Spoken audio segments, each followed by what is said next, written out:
চেষ্টাৰ অখাদ্য একো নাই। হেল্ল' বন্ধুসকল, স্বাগতম জনাইছোঁ ইউটিউব চেনেলত। আজি আমি কথা পাতিম এপিএছচি পৰীক্ষাত 98 স্থান দখল কৰা মৰিয়নি ছয়কটা চাহ বাগিচাৰ মাছি তপনৰ সফলতাৰ বিষয়ে।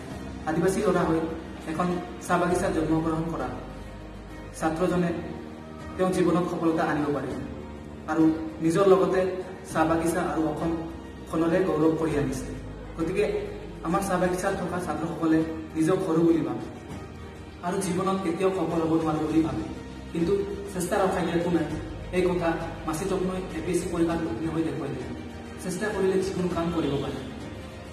গতিকে বন্ধুসকল, মনত কেতিয়াও নাভাবিবা আমি পিছপৰা জাতি হৈ।